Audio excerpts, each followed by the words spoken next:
Yes, guys. So we all know Brandy, the creator. She's really, really good. She's a pretty girl.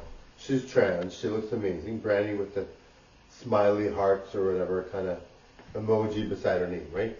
Her name is Brandy. She's really, really good, and she's very, she just seems like the type of person that's very sensible and knowledgeable about lots of things. She just seems like she's got it all together, right?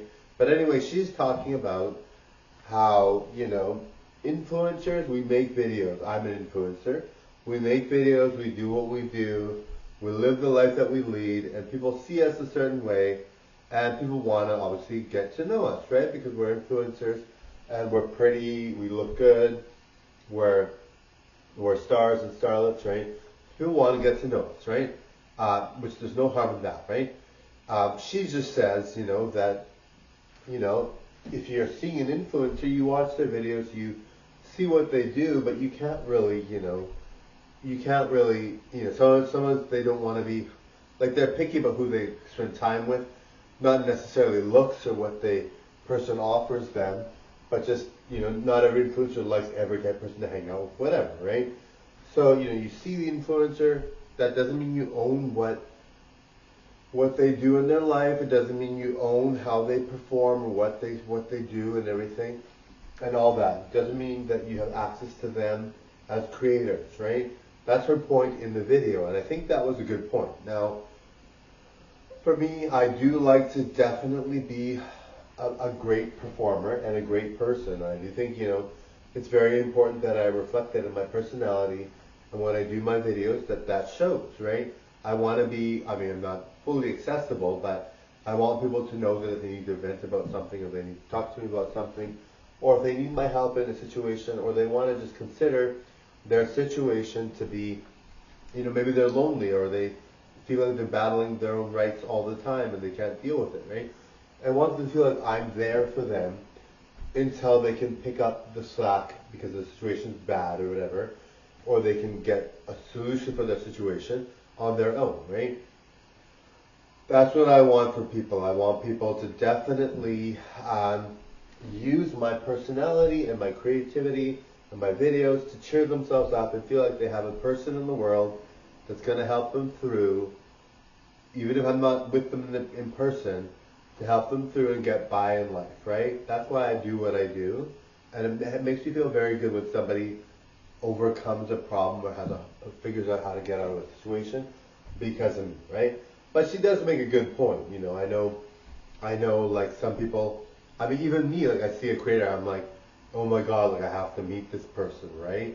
And I have to get to know this person, and I love them, and I want them to be my partner or whatever you think when you see a person that you see on social media. But we really don't know the person sometimes, and we think all these things, which is fine. You're allowed to think whatever you want. You don't have to be like, oh, I can't. Uh, you can't help those feelings, right? If you feel a certain way about a creator, you can't help it, and it's flattering to the creator, right? But you have to remember there are certain person and they like what they like and they like who they like, and they're who they are, and they respond to people the way they respond. Now, for me, she was kind of harsh, but I mean she's telling reality. You can't, if you're a creator, people just want accessibility to you, right? And there's nothing wrong with that, right? But I think she could have been a little nicer about it. But I mean, she just had to set the tone, right? But Jeffree Star recently had a talk on his live about Eugenia Cooney, right? And he was just getting really mad at his fans. I think people have the right to be upset of the situation because Eugene Cooney's not doing well. But I mean, Jeffree Star makes a point in that some people just really are relentless and don't know how to leave them alone, right?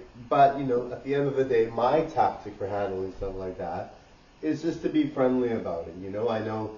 I know, like obviously, like Eugenia Cooney's unhealthy I mean, she's been living a while, but she's unhealthy and it's not really gonna let up really because she's really sick, right? But I mean, if I was handling the situation, I'd be like, well, I understand where you're coming from. I know exactly. Oh, sorry, guys.